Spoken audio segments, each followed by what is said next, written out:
Welcome, ladies and gentlemen. Thank you for coming out today, and also welcome to all of those who are tuned into us online.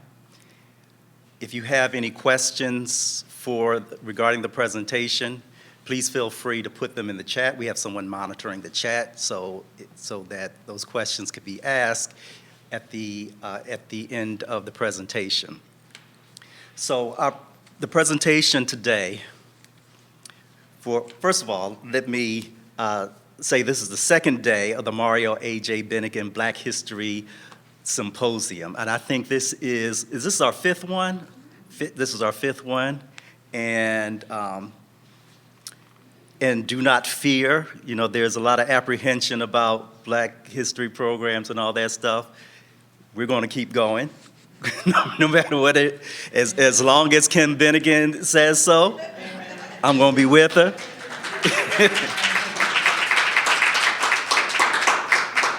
Black History Month is here to stay, and as long as I'm living, I will celebrate it every February.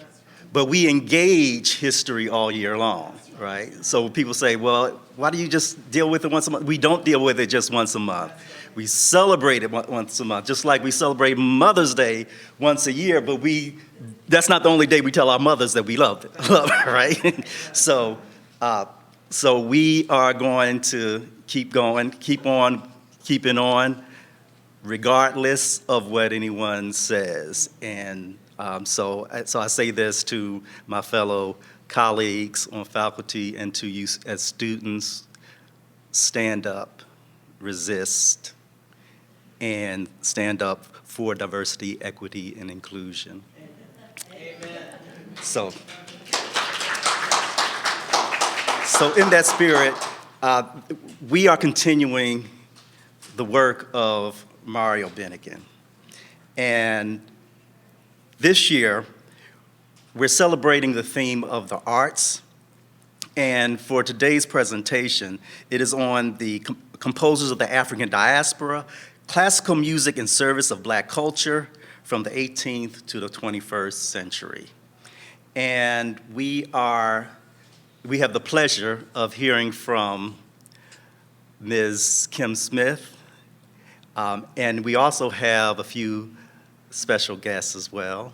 We have the great sopranos, Maria Clark. We also have in the midst one of the composers, the great classical composers that Ms. Smith speaks of, Dr. Sharon Willis, who is also with us today. And we'll also be joined by Risha Lauren Jones. So we're happy to have them. So let me introduce our featured speaker. She is actually she's one of ours. She is, currently she's a GSU 62 student. How many of you know about GSU 62? Okay, I see some of my GSU 62 people in here. All right, so everybody needs to know about GSU 62. GSU 62 is a program that allows Georgia residents to take courses at Georgia State University for free. People 62 years and older. So I've had the pleasure of having a number of GSU 62 students, and it is wonderful because they bring to the classroom a wealth of knowledge and experience and a lot of common sense that is most welcome. And so some of these students are folks who may have worked for a long time and never got a chance to get a degree. Some are students who have degrees and have spent years working in a career and have come back to study some things that they were interested in, and that's who we have here. Ms. Kim D. Smith is actually a graduate. She has a bachelor's degree, Bachelor's of Science in Psychology from Georgia State University. And she also has an MBA from Clark Atlanta University. And she spent about 30 years working for ExpressJet Airlines as a HR officer. And so after spending those years working in the corporate realm, she decided to revisit her love for music and came back to the GSU 62 program to take some classes. And I had the pleasure of teaching her in my Intro to Africana Studies class. And one day I think it was my African American lit class. She was a student in that class. And one day I was teaching about the lyricism of Stevie Wonder, and we were looking at a song, Village Ghetto Land. And I talked about that in lessons on a number of occasions. And Ms. Smith pointed out to me some of the things, she was able to articulate things that I was not able to articulate, because she talked about the musical track and how the styling of the musical track resembled music of the Baroque period, and how that was effective in how it contrasted with the ugly description in Village Ghetto Land, where Stevie's describing the conditions of inner city. And so I was pleased to have her there, because she really Baroque it down. Oh, okay, so I have music people, they'll get that. All right, cool. But anyway, from that time, she had expressed an interest to talk about her love for classical music, and in particular to talk about the contribution of African-descended artists in the field of classical music. And so I think her knowledge on this subject is most important and most welcome. So without any further ado, let me please give her a hand as we welcome Ms. Kim D. Smith.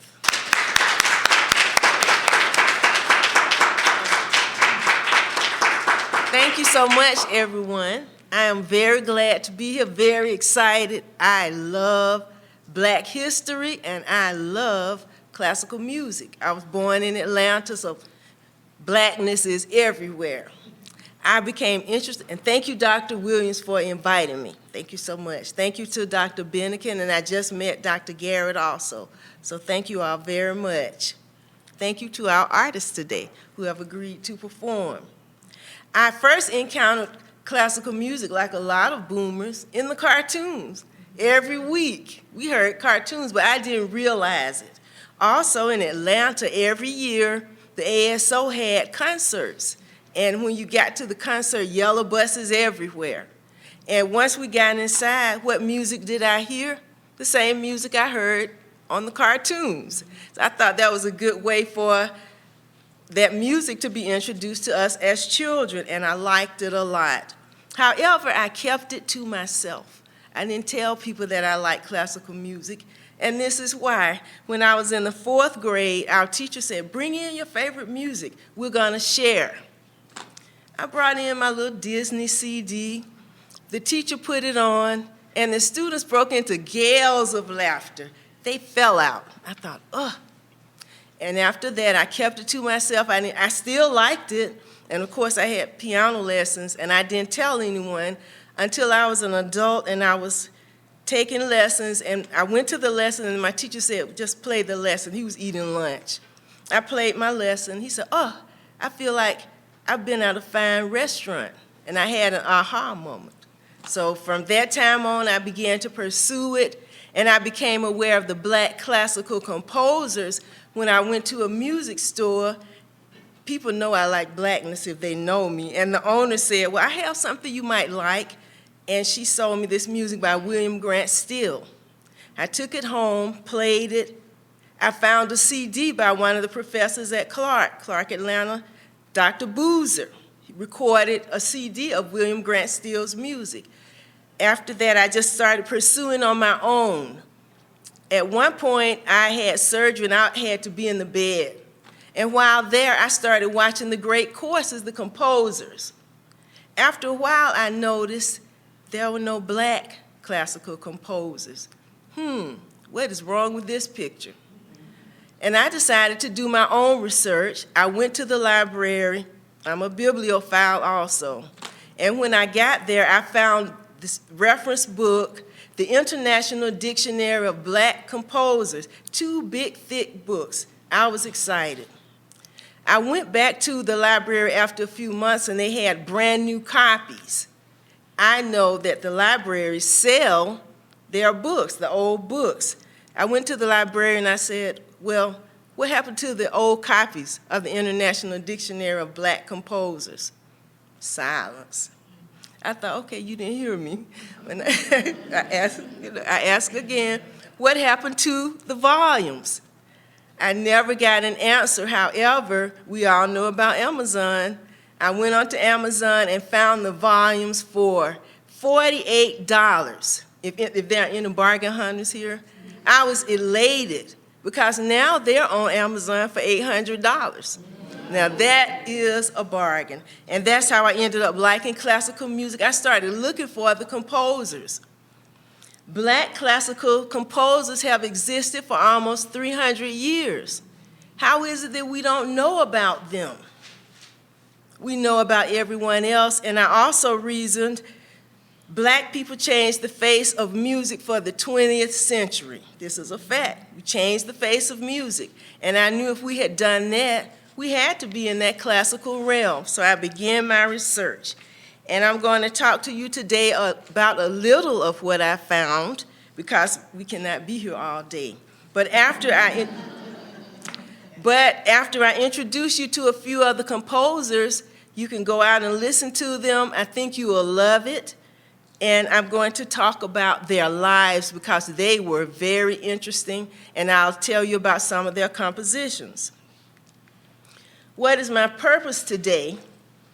I've stated that we don't know about Black classical composers. The classical field is difficult. It's very structured. There's a certain path. There's not a lot of deviation. However, within composing the music, even though there are structures, you have a lot of leeway to be creative. These composers, they are Black. We know that that's an oxymoron, Black classical composers. You rarely hear those words together.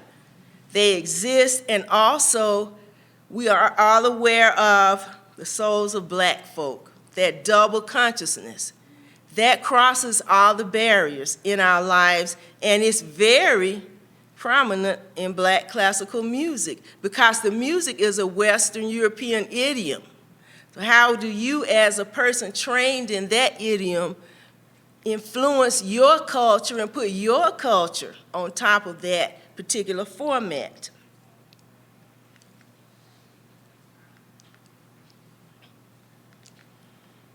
These are the things that I'm going to be speaking about. This is my purpose. Highlight the composers that influence from the 18th century down, and this is a line, and you will see it as I start talking. And then, how does that double consciousness manifest in the composers? There are 3 things that I'm going to focus on today. The first one is music does not occur in a vacuum. How did they become Black classical musicians? Who you learn from matters. We all know that. We're in college, we've been in school. We know who you learn from matters, and I want to talk about that because the right teacher can have a transformative effect on your life. Not only can you be inspired, you will take action based on having the right teachers. A rising tide lifts all boats. We are very communal as a people. We always have been, and there are always people within the context of our community who want to lift. When I was growing up, we were actually always taught that you are to help other people, you are to lift other people. And you will see that in the lives of the composers that I will speak about. I'm going to speak about the Afro-Europeans, the Afro-Americans, and our contemporary composers. The environment of the 18th century musician was very different from ours, as you can imagine. At that time, music was controlled and financed by the church and the nobility. That is one reason that we think of classical music as upper crust or elite, because at that time, the princes, kings, barons had an orchestra on their property. The orchestra lived on the property. They had to compose music on demand. And the king, prince, baron would invite their friends over. Oh, I'm having a concert Thursday at 10 o'clock in the morning. Come on over. At that time, the musicians were performers, composers, conductors in one. In our society today, we have a degree for performing, we have a degree for composing, and we have a degree for conducting. They are separate, but that wasn't the case at that time. In that class society, it was strict. You didn't cross that barrier. I don't care how wealthy, how talented, that didn't matter. You would not go across that barrier. You would not be marrying the daughter of a prince. The musicians were essentially well-paid and praised entertainers. However, they were undaunted because the music was wonderful and they enjoyed it. It's been said, if you do what you love, you'll never work another day in your life. And that was the system that they were born into.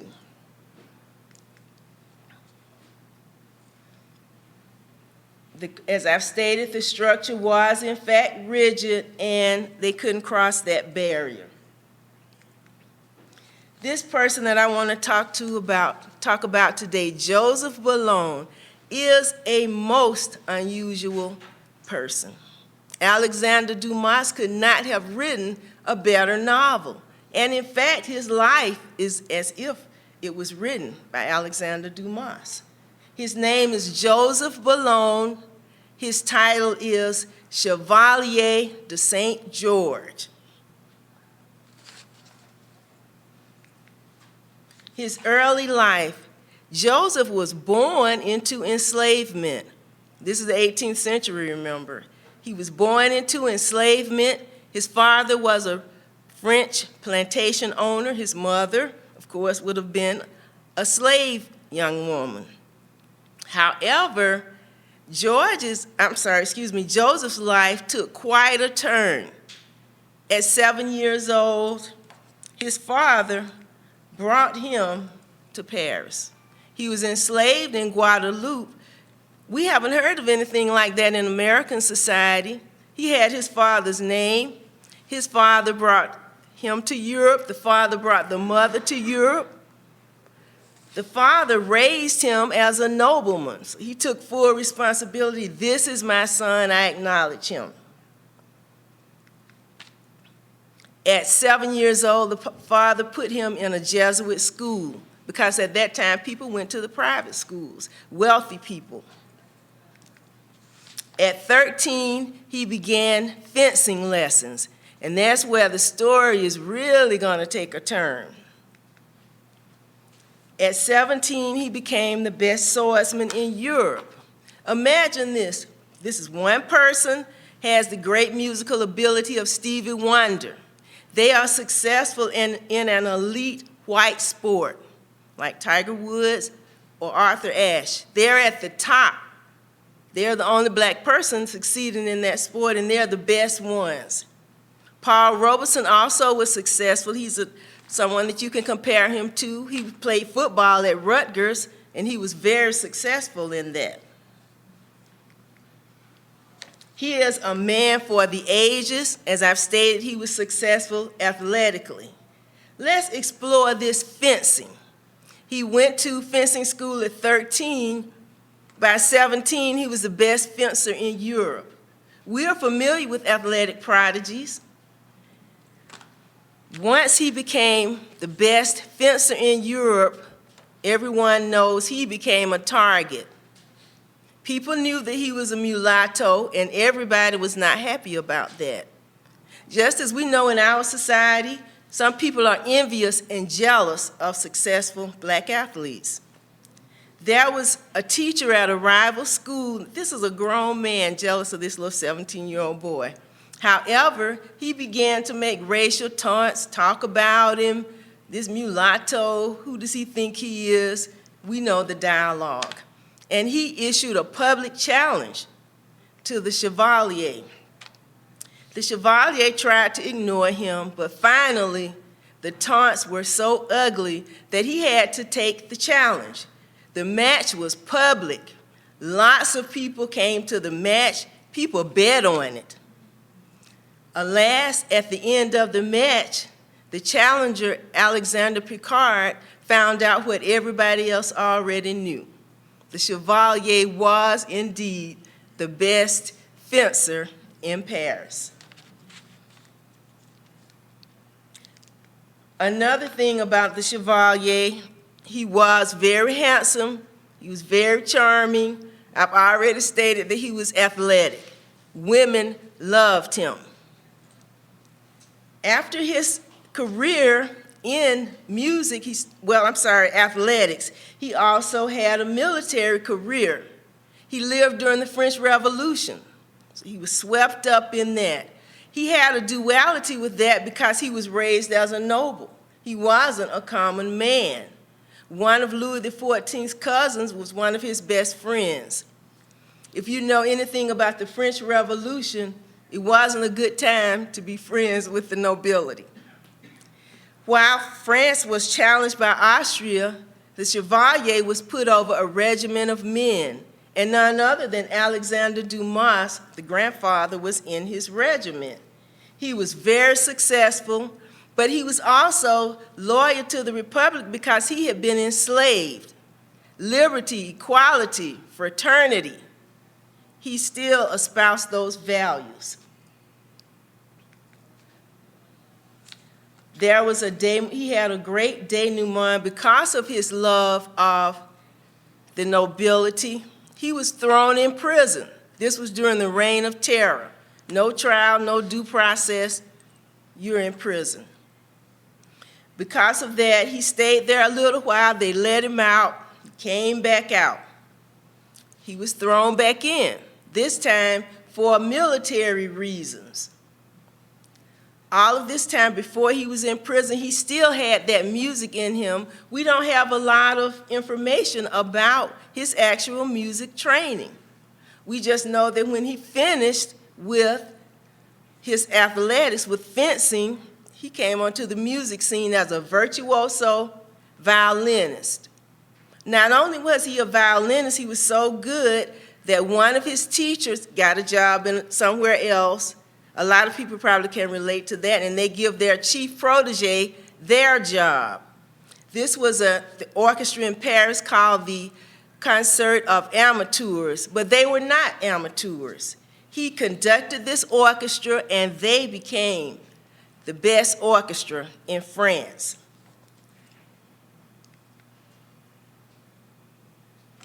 He had a fall from grace, and I want to talk a little bit more about his musical career because he was a composer, he was a conductor, he wrote operas.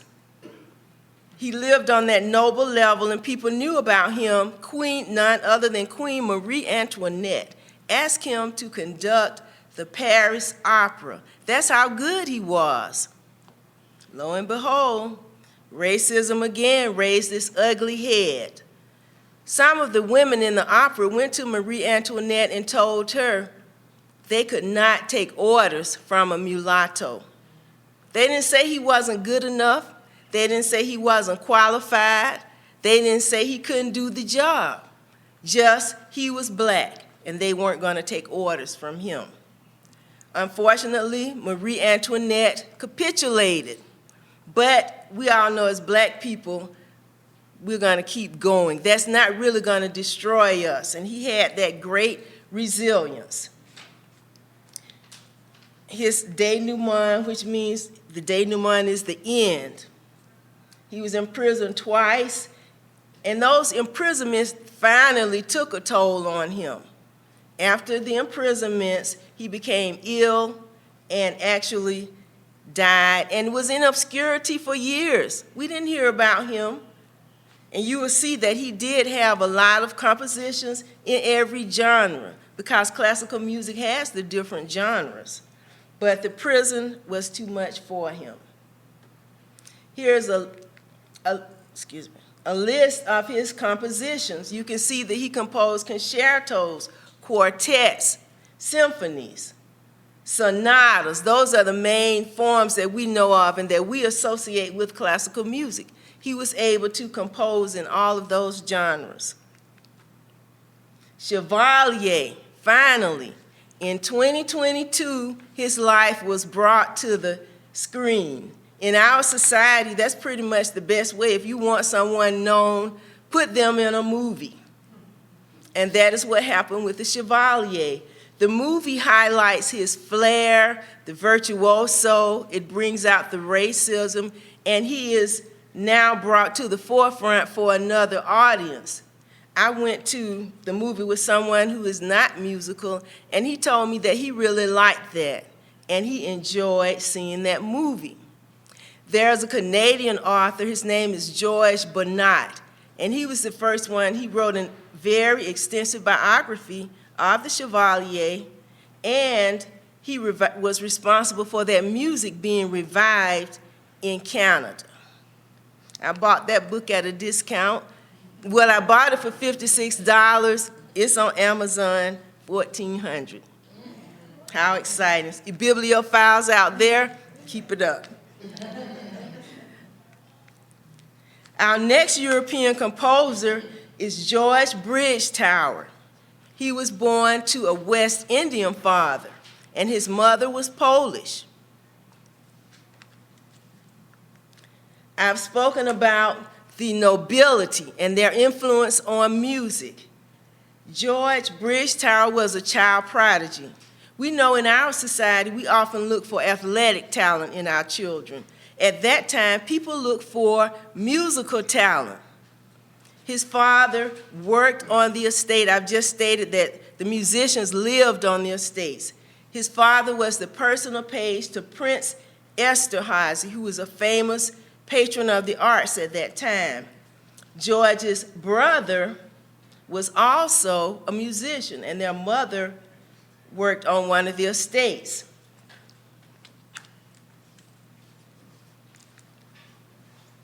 These are the connections. Prince Esterhazy was the musical patron on the estate. Joseph Haydn, one of the fathers of classical music, was the music director on that estate. Esterhazy was a patron of Beethoven, so we have this connection. Haydn taught Beethoven. Haydn was one of Bridgetower's teachers. I've already stated who you learn from matters. If your teacher is one of the founding members of any type of educational endeavor, your learning is going to be quite deep.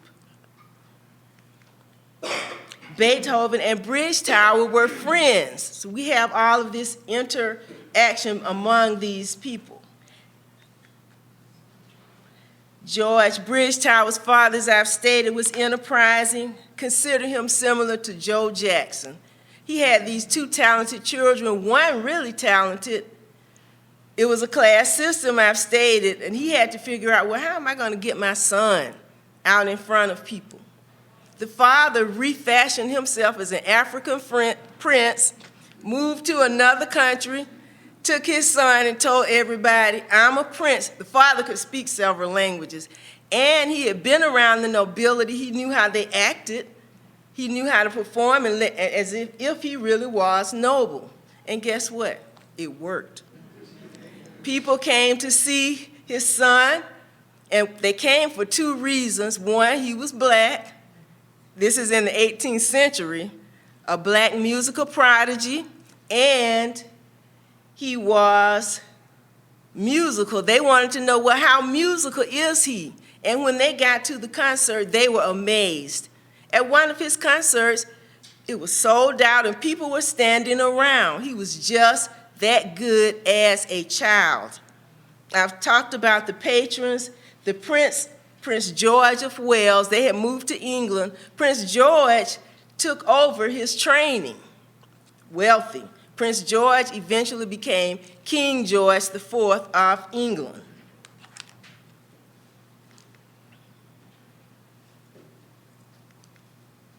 As I've talked about him, he was very precocious. The path was the father had to get into that field. He worked for Prince Esterhazy. The father lived with the musicians also. So here's this young child at 10 years old performing with adults. His career, because of his connection with the Prince of Wales, the prince knew all the people on the other estates. He hired the violinist, Bennekin, to instruct him. He studied with Haydn. Here's the training, the deep training, and he was Beethoven's friend. He and Beethoven were good friends. Beethoven dedicated a violin sonata. Let me get that. He dedicated a violin sonata to him. You can see it, that's Beethoven's handwriting up there. The violin sonata was entitled Mulatto Work Composed for the Mulatto Bridge Tower, the great mulatto composer. These are Beethoven's own words. The very first performance of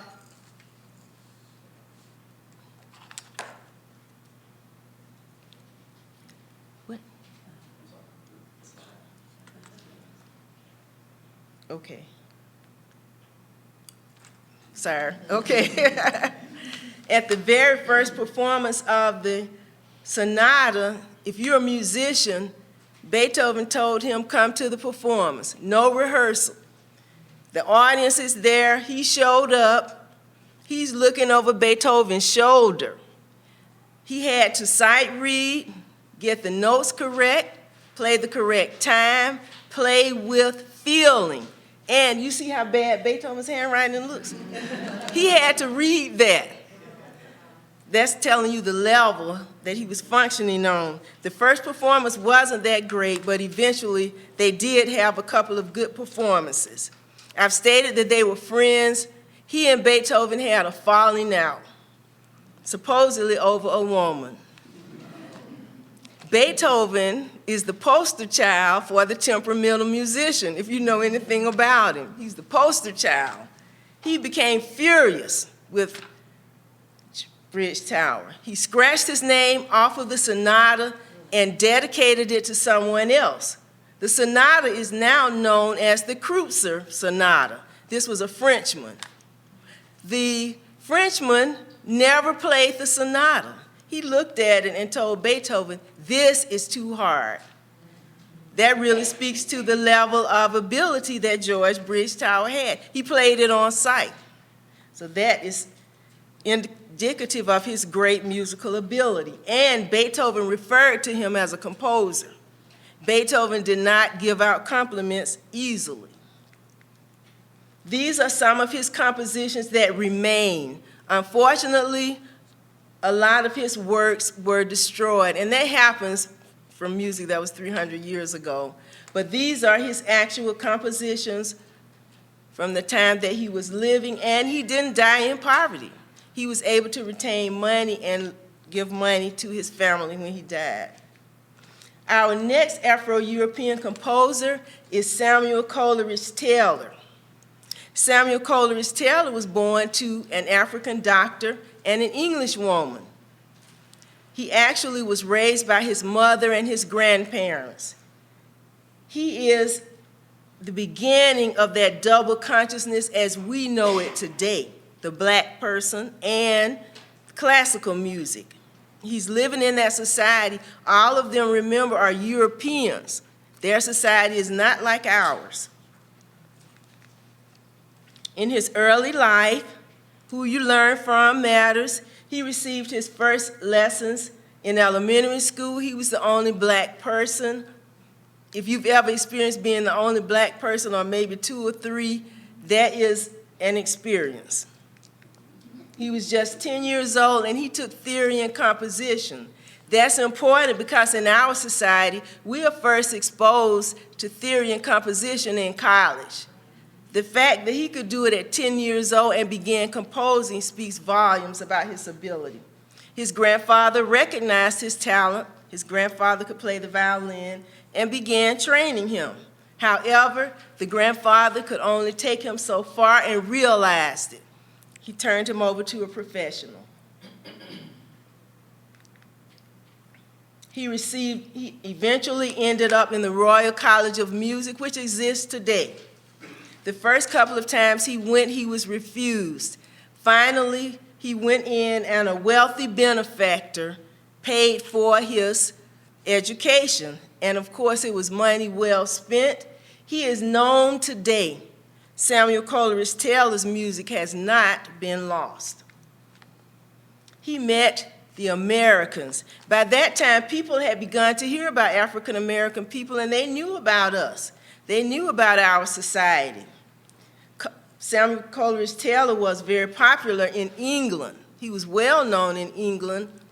He met the Americans, and not just any Americans. He had read the souls of black folk. He was transformed, and if you've ever read it, it resonates deeply. He met W.E.B. Du Bois, and not only did he meet him, he attended the Pan-African Conference, which means he was fully black. He understood where he was, even though he was super talented. Once he met the Americans, he met Booker T. Washington. He also met Harold T. Burleigh.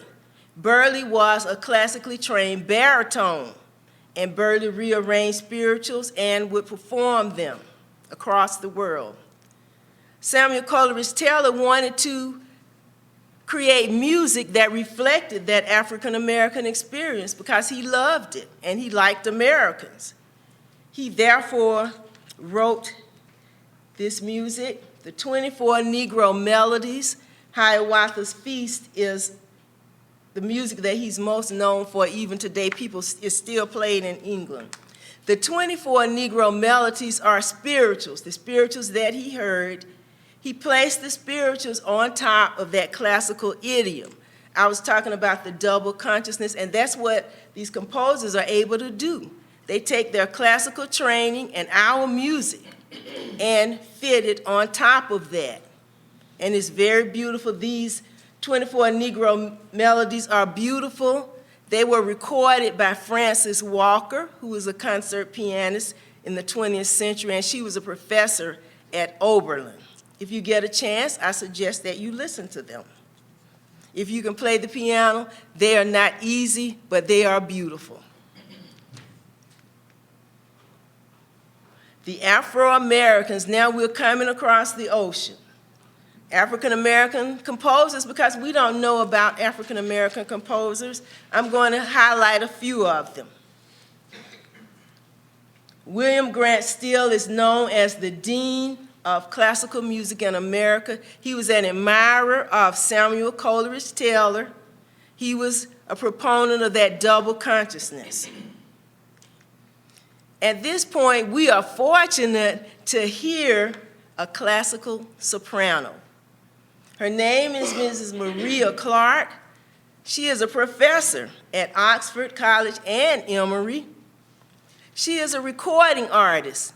I got a chance to go to her lunch party a couple of years ago. I hadn't heard of her. I was blown away. This was during the pandemic, sitting in front of my computer. I was about to jump out of my skin. It was so good. She is a recording artist, and her CD is called Soul, Sanctuary, Spirituals, and Hymns. And they were composed with Maria Corley, who is also a fantastic musician. Mrs. Clark is a member of the most prestigious organization, the National Association of Negro Musicians.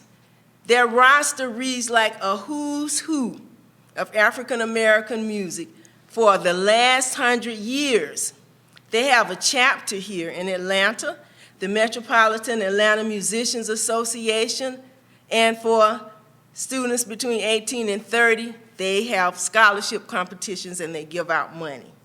But I want you to experience what I did with Mrs. Maria Clark, the depth, the beauty, and the way that she could bring out that feeling. The spirituals have feelings, but you have to bring it out. And sometimes it is not always easy, but she does. I'm going to introduce to you now Mrs. Maria Clark.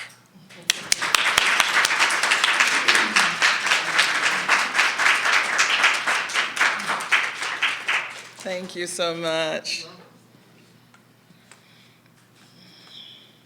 I will be singing a song by William Grant Still, and it is an art song entitled Grief.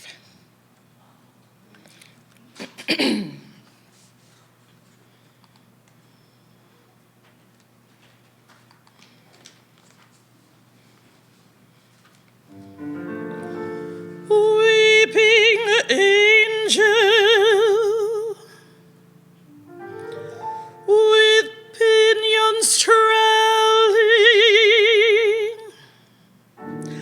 and a head bowed low in your hands, morning angel with heartstrings welling for one who in death's hall stands. Morning angel, silence your wailing and raise your head from your hands.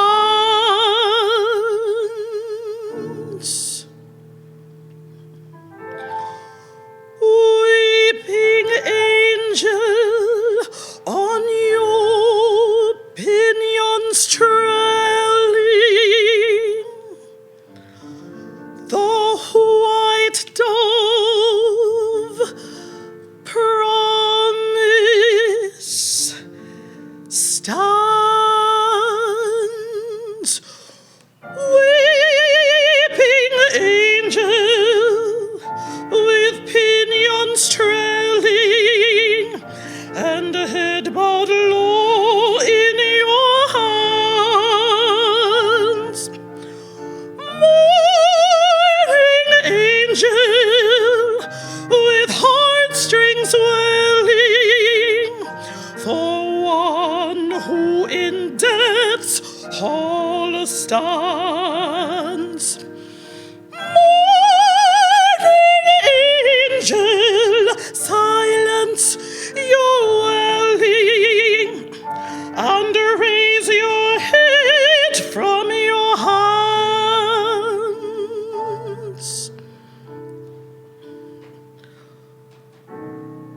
Weeping angel, on your pinions trailing, the white dove promise stands.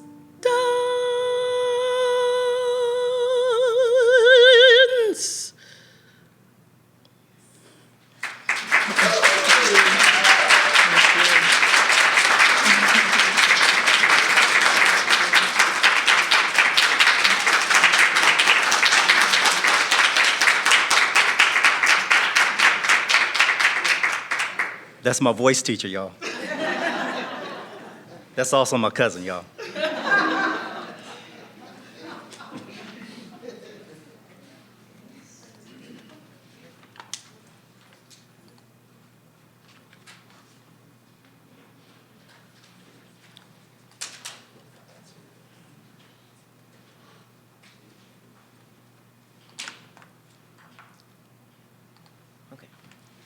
Continuing on with William Grant Still, How did he become a classical composer? As you can imagine, not many of us are born into families with black classical composers.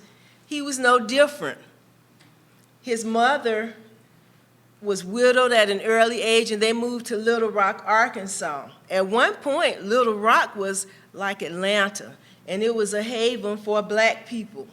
As a boy, he was able to attend events and hear and see black music, black poets and performers. He wanted to be a musician, and he was very smart. His mother wanted him to be a doctor. Unlike the previous musicians, he was not a child prodigy, meaning he didn't start playing early. At 14, he started playing the violin. And that's when he decided that's what he wanted to do. He studied the instruments while he was in high school and began playing various instruments. He was the valedictorian of his class. He left Wilberforce because his mother wanted him to be a doctor. He started studying science, but that just was not for him. He switched over to music, and I might add, Wilberforce is one of the first black HBCUs, period. They were started before slavery. So he was in an environment that was very supportive. Also, at that time, schools were very strict in terms of their behavior. You had to behave a certain way. He began to play several instruments at Wilberforce. He began to compose. 6 weeks before graduation, he left. I won't go into this. He didn't really give a reason, but as I've said, Wilberforce was strict. It wasn't because anything, it had nothing to do with his abilities as a musician. He left, got married, went into the Navy. Once he got out of the Navy, he attended Oberlin, which is one of the most famous schools in the country, and they began to accept black people early. This is a mainstream university, and they began to accept black students early. They had a known conservatory. He actually had a family life, and he was going to the conservatory part-time, but he had that drive. This is what he wanted to do, and he would not be held back from that. He studied part-time, and also in conservatories, they have a lot of well-known composers. And when you're studying with people that have already composed, they performed, and they can train you in everything you need to do to be a successful classical musician. His career, at that time, popular music was not in favor with classical musicians. Here's the duality. He had to make a living, but he still wanted to pursue classical music. He knew that if the classical musicians or that arena knew about his popular music making, they would look down on him and perhaps not receive his music. But he composed and wrote popular music, and he also worked for W.C. Handy, who was the father of the blues. He played in his band, arranged for him. So that's those interconnections that Rising Tide is coming up. He paved the way for other people. He was the first black composer, the first to have his symphony performed publicly by an orchestra. And it was performed in New York, in Rochester, and in Carnegie Hall. Carnegie Hall is the equivalent of the Super Bowl if you're a musician. That's the highest level where people can see your performance. And he also wrote an opera, Troubled Island, which was also performed by a major opera company. His African American Symphony,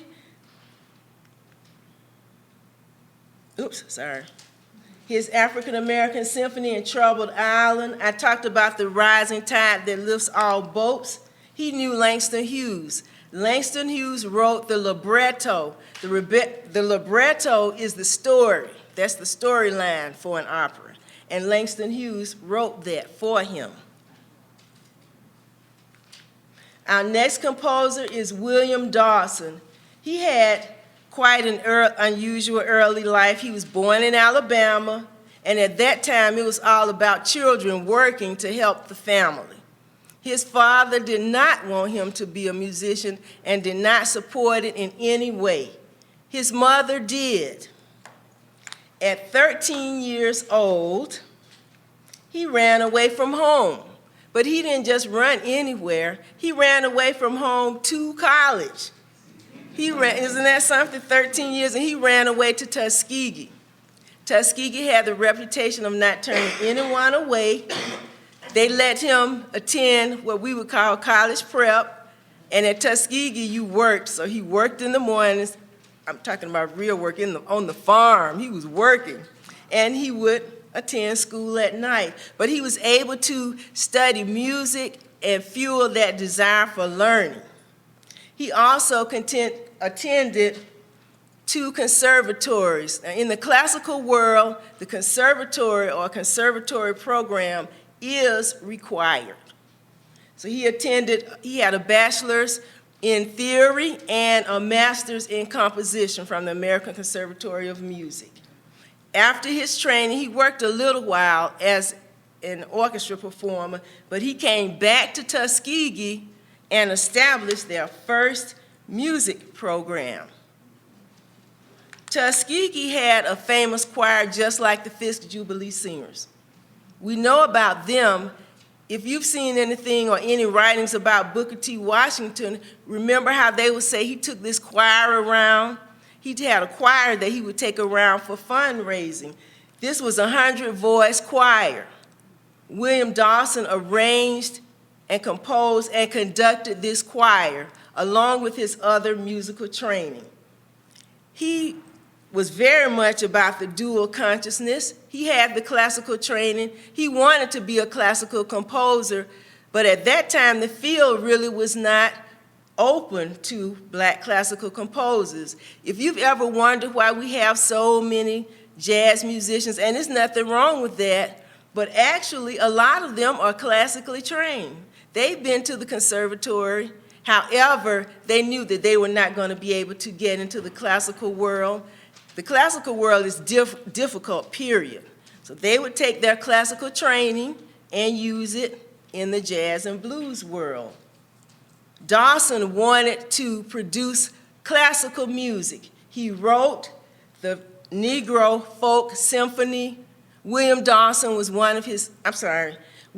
Still was one of his idols, and so was Samuel Coleridge Taylor. So the line is descending. Samuel Coleridge Taylor, William Grant Still, now it's William Dawson. Dawson wrote a Negro Folk Symphony. For whatever reason, it has fallen into obscurity, but it is a true symphony with that symphonic form and blues and jazz idioms on top of that symphonic form. He also went to Africa. He revised the symphony after going to West Africa, but it's not played a lot today in the classical repertoire. Florence Price. Florence Price is also going to be in the line descending. She was friends with William Grant Still. Her early life, Florence Price had a wealthy life. Her dad was a dentist. Her mother was her music teacher. Her mother was a music teacher. She was a true child prodigy. At 4 years old, she gave her first recital, and by the time she was 11, she was composing music. Her education, she was very smart, valedictorian of her class, graduating at 14. When she first went to the conservatory, she actually told them that she was from Mexico. And look at her, look at the photo. You can see she would have been able to pull that off. But eventually she relented and she went to the New England Conservatory, one of the best conservatories here. She studied organ and piano because a lot of times people want to have a fallback no matter how good they are. And she studied piano teaching, they call it piano pedagogy. She studied with George Chadwick and Frederick Converse. These were noted compositional teachers. She wanted to be a classical composer. She taught at Clark College in Atlanta. How about that? She taught at Clark College. If you know anything about Clark College, the motto is find a way or make one. She is an example of the find a way or make one. She was the first black woman to have her works performed by the Chicago Symphony. She had the duality also. She would actually write Western classical music, strictly Western classical music, and she also wrote music and imposed the African American themes on top of it. We'll now hear a selection, one of her selections, piano selections. Hold on just a minute. Let me look this.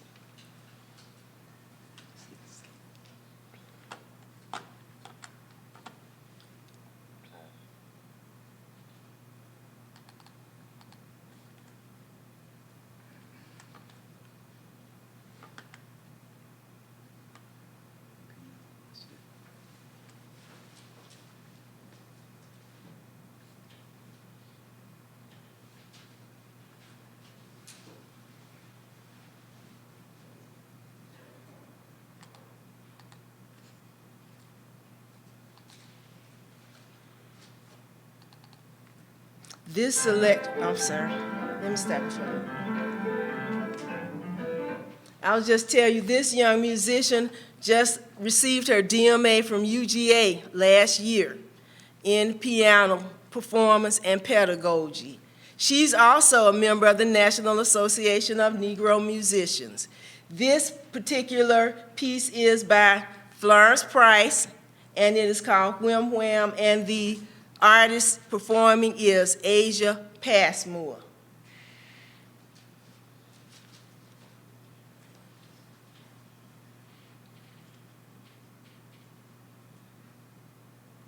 Hold on just a minute. Okay.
All right.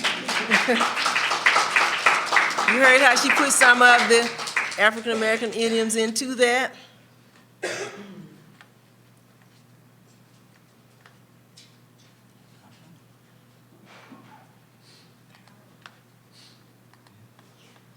Okay. Oh, okay. I'm going back. We start. Okay. I'm back. All right. All right, our famous compositions. Symphony in E minor, if you get a chance to hear that, is very beautiful, by Florence Price. Her concerto in D minor for piano and orchestra, as you can see, she's in that classical mode with her composing. Also, she was inducted in 1940 into the American Society of Composers, Authors, and Publishers for her work as a composer, though she was a performer composer. In 2009, this is just a little aside, her music was found in a dilapidated old house music everywhere, just her music. She used to live in the house. In 2018, G. Shermer bought her whole catalog and published it worldwide, so that now her music is in the canon and you can access it. Margaret Bonds. Margaret Bonds is distinctly in the African American cultural idiom. However, she also is classically trained. And how did she develop? Her gift was nurtured and encouraged by her mother. Her mother was a piano teacher. And guess where her mother taught? The Samuel Coleridge Taylor School of Music. So the connections are just coming down the line. Margaret had the gift. Of course, her mother recognized it. Margaret was also taught by Florence B. Price, who I just spoke about. They were friends, and Margaret would perform some of her music, and they eventually became roommates. Margaret lived in the home with her mother. They lived during all of these artists so far lived during the Harlem Renaissance. At that time, when you look at Black history, people would have, they call them soirees, at their home. They would have poets, painters, all the artists coming to their home, and young Margaret saw all of these people. The best example I can give is that of C.L. Franklin and Aretha. C.L. Franklin used to have people coming to his house all the time, and Aretha Franklin met all of these famous people at an early age. Margaret had a life like that. Margaret earned her bachelor's and master's from Northwestern, but in the words of Langston Hughes, it wasn't a crystal stair for her. She was not allowed to live in the dorms. I think this is noteworthy because this is Chicago, not Montgomery, Alabama. This is Chicago. She couldn't live in the dorms. However, she persevered. Here's a picture of her in Langston. They were very good friends, and she did a lot of collaborations with Langston Hughes. Here's a photo of her with, this is Margaret Bonds. Margaret Bonds there. And look, none other than Maya Angelou. Remember I stated she was around all of these people? One thing to remember about her is that she was silently in the camp of wanting to do music for Black people. She was classically trained, but she wanted to highlight our music. Nina Simone famously said, it's the duty of the artist to highlight their own culture. I'm taking a little poetic license, but you understand. She wanted to uplift people. Margaret Bonds moved to Los Angeles, started her own school. That way she could train people in Black cultural arts and showcase the talent and lift the boat. The rising tide is lifting. Unlike most other artists, her primary focus was African American music. Now, current, what about musicians now? Who's living now? The first one, William Nyaho, was born in America, trained in Ghana, went over to England to the conservatory, back to America to get his doctorate. He is a classically trained pianist. He's a concert performer. He is a professor. One work by William Nyaho is a composition of piano music across the diaspora, Africa, Brazil, America, Europe. He also recorded CDs, and it's a 5-volume set that you can purchase on Amazon. It's very beautiful. The music is quite beautiful. He's a professor at Pacific Lutheran University. He has his own studio, which, of course, has a waiting list. Our next composer, performer, conductor is none other than Wynton Marsalis. If you know Wynton, you know that he is double consciousness personified. His training, his father was one of the most well-known classically trained jazz musicians in New Orleans. Wynton attended a performing arts school and regular high school. And because his father was so famous, Wynton got to see all the jazz musicians coming to his home. Wynton went to Juilliard because he had that classical training. However, he left because he was so good. He left and studied with Art Blakey. Performed. Art Blakey, Herbie Hancock, who himself was a classically trained child prodigy. He played with the Chicago Symphony when he was 11. So Herbie Hancock was classically trained. And none other than Miles Davis. If you've heard, they did have a famous feud. I've stated that Wynton is about black culture, and he doesn't believe in deviating. At that time, he was young. And when Miles Davis met Wynton, he told him, "Oh, you the police," because he knew what Wynton had been saying about the purity of jazz music. And at that time, jazz was veering off into fusion, and Wynton made his feelings known. Wynton also has received a Grammy for classical trumpet performance. He has composed classical music. He considers himself a classical musician, a jazz musician who plays classical music. That's how he identifies himself. And of course, he's known world over. He's over jazz at Lincoln Center. If you ever get a chance to see him and his band when he comes here, do so. Now, Georgia State University, where we all know and love. The first composer, Dr. Bennekin, received her doctorate from Georgia State, but as a student at Spelman, she actually rearranged Go Down Moses. She was the accompanist. She rearranged it. She conducted the choir while she was a student, and her version has been recorded, and Spelman still actually uses it. Just recently, they performed it with the ASO. Go Down Moses, you'll hear the classical training. She admires Margaret Bunz. Margaret Bunz is her idol. The next composer, Dr. Carlos Simon, received a master's at Georgia State. He does film works, movies, he receives commissions. Most recently, he curated a program for the ASO. It is on PBS right now. If you want to look at it, it's going off in June. He started, and he has that idiom, he started playing at his father's church at 10 years old. He is fully classically trained, and he is committed to putting forth black culture. In that particular program, he starts with the spirituals and goes all the way through to the spoken word. I personally have never heard the spoken word done with an orchestra.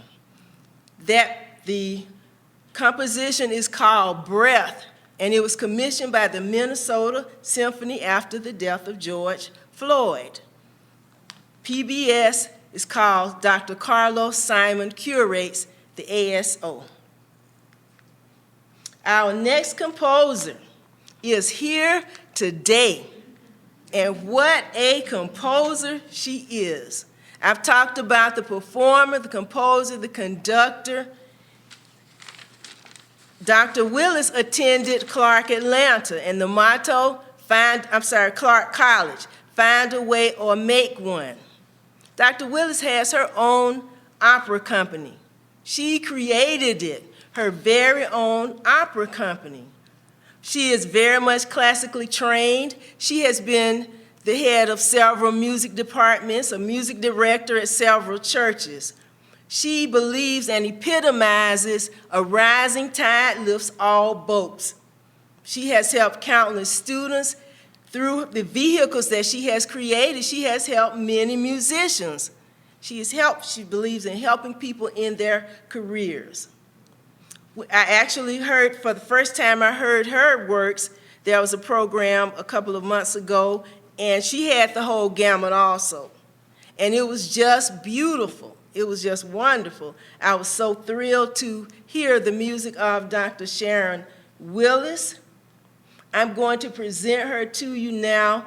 Also, I must add that she is a member of that illustrious organization, the National Association of Negro Musicians. I've been talking about composers. Well, you get to see one and hear one in the flesh. I now present Dr. Sharon Willis.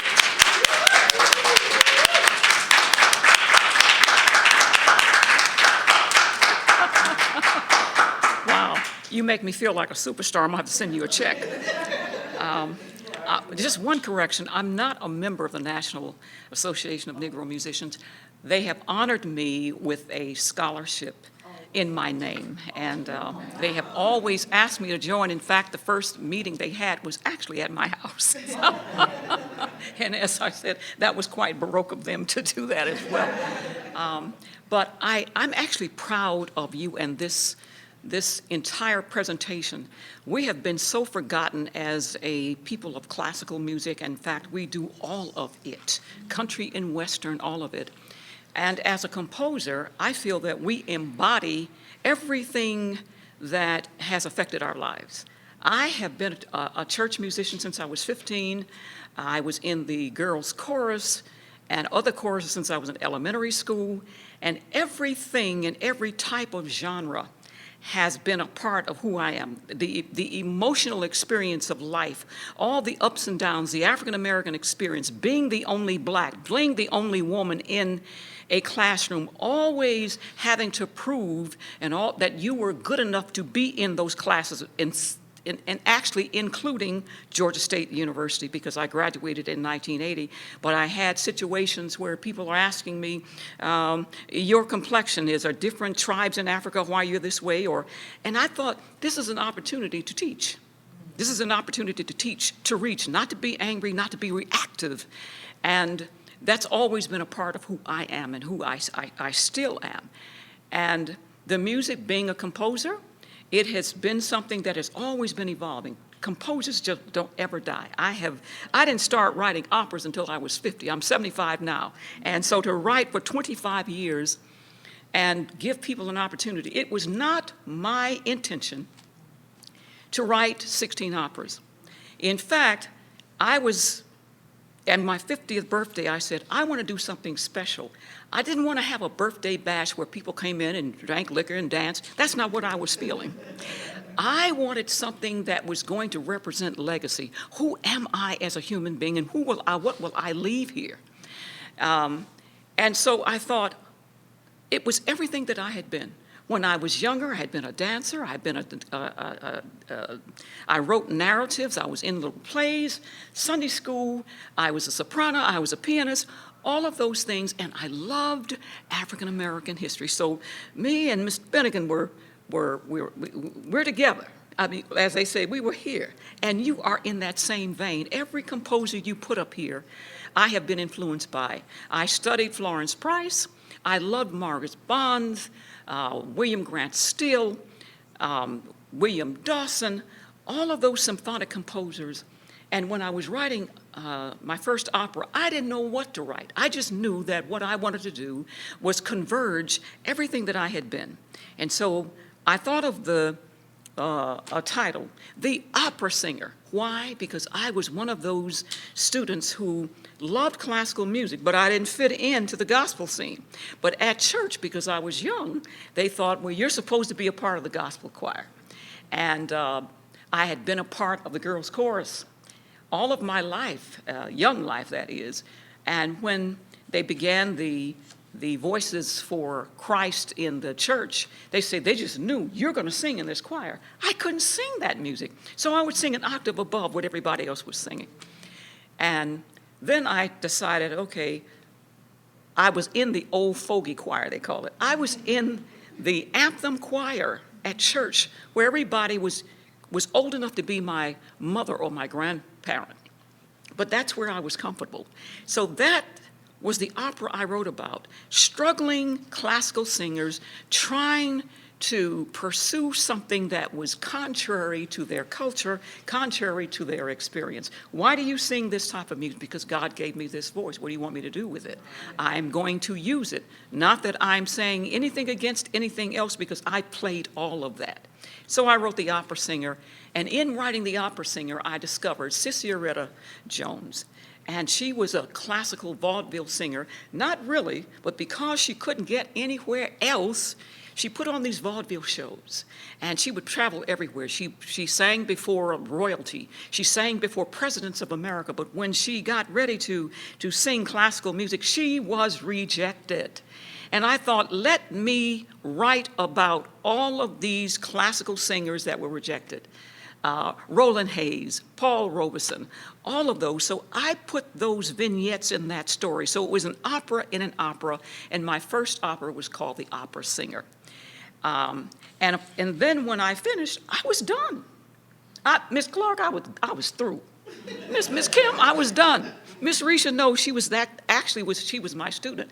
She was back there. I chastised her for not being on the stage, but she was there holding programs in the back. And I was finished with that until a singer came up to me and said, "What are we going to do next?" And it was like Tonto and the Long Ranger. What do you mean we? What are we doing next? I'm not doing anything. I'm done. But I wasn't done because I was doing a commercial at the Herndon home. And when I saw that Herndon, Alonzo Herndon, was the first black millionaire in the South, and most of us know him by the Atlanta Life Insurance Company, but that's not how he became a millionaire. He became a millionaire by cutting white people's hair at 66 Peachtree Street, which still stands today, in a building where he himself could not enter the front of that building, but he could have passed for white. But he loved his black culture because he had been born a slave and freed himself after 1858, walked off somewhere, born in 1858, and by 6 or 7 years old, he knew that he was not going to be there, okay? So that inspiration, being at the Herndon home, caused me to write the second opera. And then when I wrote the third opera, I was in bed somewhere, and then something on PBS said, there's a black man that was on the Titanic, and it woke me up. I said, am I dreaming? No, I was not. It was Joseph Philippe de Mercier La Roche. And all I remember was La Roche. And that was the next opera.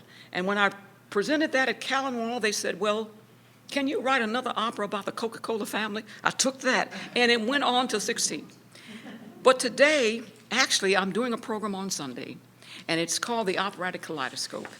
And this is all 16 operas. An excerpt from everything that I have written is on this. And this poster was designed, of course, by Risha Lauren, beautiful soprano here, and she's going to do a work for me. And I know your time is running out, so I'm going to just go on over there to the piano. But the mission of Americana Opera is this, is to preserve, to promote Afrocentric and American culture. I don't leave out one because black history does not exist, what? In a vacuum or silo. It is American history. You don't, even though you've got some dirty parts of it, you cannot sweep your house and sweep the dirt under the rug and say your house is clean. You have to lift up the rug and face that because we are all Americans. And so this opera that I'm going to present an excerpt from is from an opera. It was actually my fifth opera called The Great Divide. When we think of The Great Divide, you think of the Lewis and Clark expedition. When I was growing up, I was taught that they were surveyors going across the land. I had no idea what they were doing for President Jefferson, but they were almost usurping the land, taking advantage of. Well, on the Lewis and Clark expedition, most people don't realize that there was a black man. We know about the Shoshone Indian girl, Sacagawea. We do not know about York, Clark's slave, who went with them. And he was as free as a bird for those 2 years. And he hunted with them. He was allowed to vote when they got to the West Coast, whether we would go the north part of the West Coast or the south part. When the boats turned over, he was an excellent swimmer, and the Native American women loved him. In fact, the color of his skin was black, and they thought he had painted it. And they would spit in their hands and try to wipe the black off his face, and they called him Big Medicine. Well, you can imagine that kind of made him feel like I'm a superhero. When he comes back to the East Coast, his dream is to what? To be free. Now, of course, in the opera, I have to take artistic license to say, well, perhaps he had a wife. Perhaps he told his wife, I'm going to tell you this great adventure. And when you finish, I'm going to take you to the West Coast, and you're going to plant a garden, and you're going to be free, and we're just going to live this new life. But instead, when he gets back to the East Coast, he asks William Clark, his master, "You going to let me be free?" William Clark says, "How dare you be so insolent? I have given you the experience of a lifetime, and you dare ask me for freedom?" And he has York beaten. It would take 11 years for York to be free, and when he's finally free, he's free for 2 years before he dies of dysentery or cholera somewhere. But in the opera, I have to imagine that when he comes home, he meets his wife, and he has promised her all of this freedom. And then he's so embarrassed and so hurt when he stands before her. She comes out of the shadow. "York, did you ask him?" And he's ashamed to answer. And that leads me to this aria. I call it Addie's heartache when she's singing alone, but you must imagine she is speaking to York. I present now Risha Loring singing Addie's heartache from The Great Divide.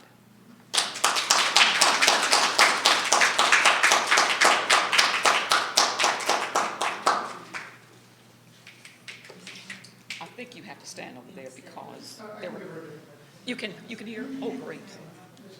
Great.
Divide.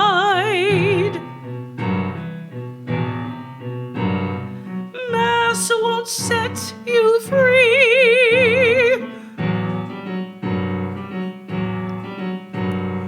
Didn't you cross over to the other side? And your mass won't set you free.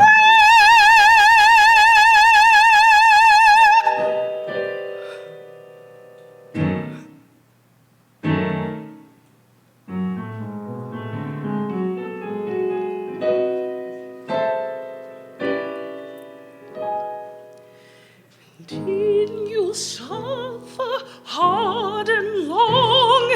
Didn't you prove you were great and strong? Didn't they call you big medicine? Didn't you tell me about a dream? And didn't you tell me that we'd be free?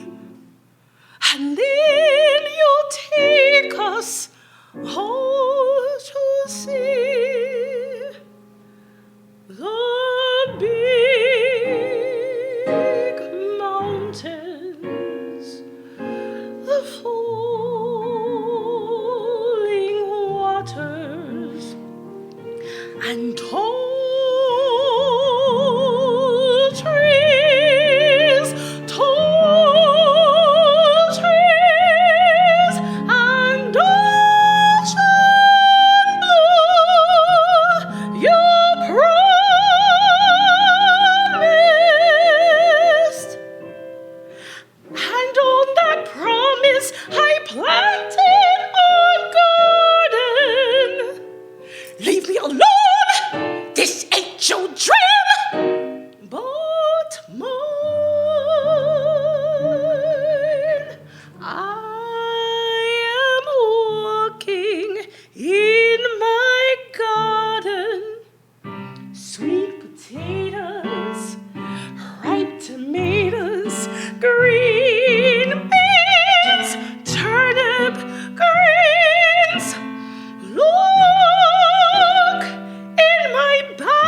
it. I have fresh bread. And on that promise, I had me some babies. Mary and John, Jesse and David. I want to see the wide rivers, the snow-covered mountains, and sweet dreams, sweet dreams, and all these things you promised.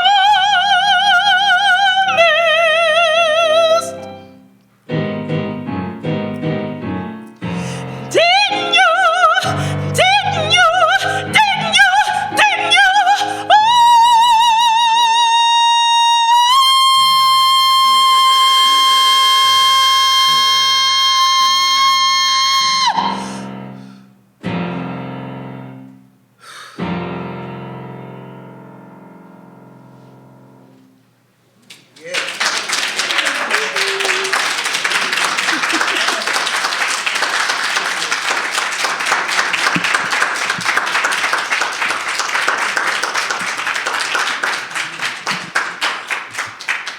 Listen, thank you all for, we're I guess, out at the end of our rope.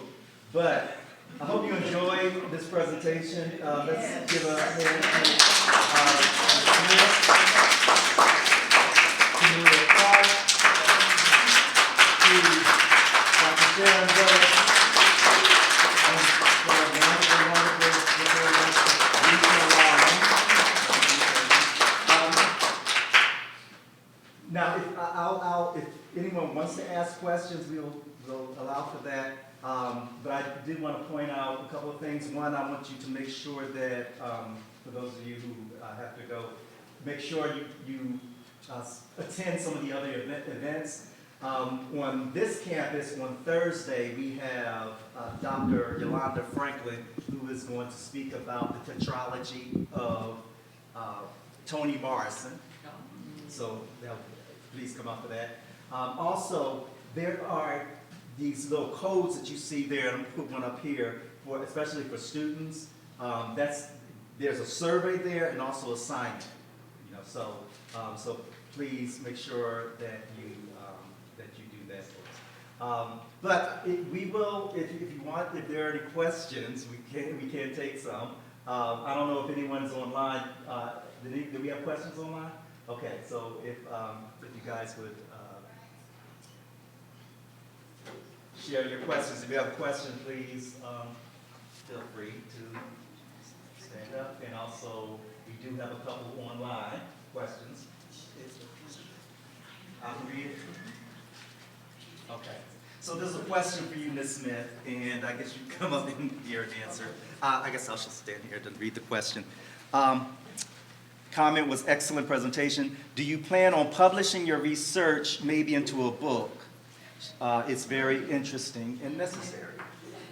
It's interesting that you would ask that question because Dr. Williams proposed that same thing to me when I was going over my info with him. He said, well, you ought to write a book. So, in the mouths of two witnesses. Yes, I'll pursue that.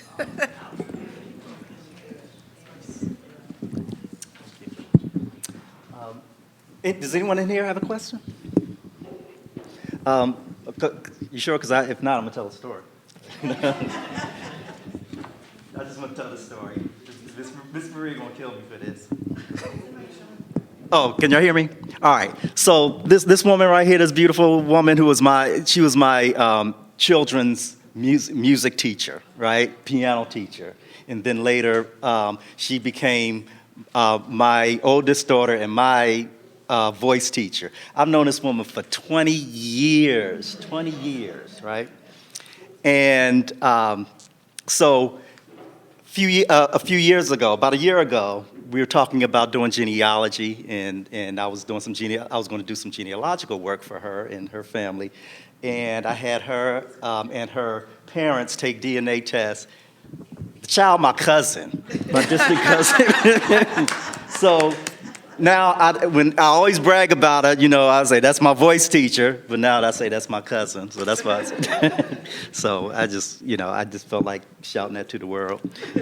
So nothing to do with anything else other than that. But anyway, if there are no questions, I really thank you guys. I hope you enjoyed it. Did you learn something today?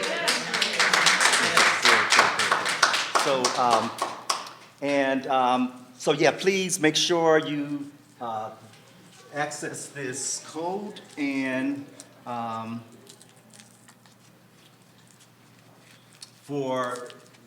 do the survey afterwards, and it'll ask you which presentation you saw, and you can please share your thoughts on it. And so I'm just so grateful for Ms. Smith for deciding to come to me and say I want to talk about this. And I thank you all for joining us today. Thank you. All right, thanks, guys. Thank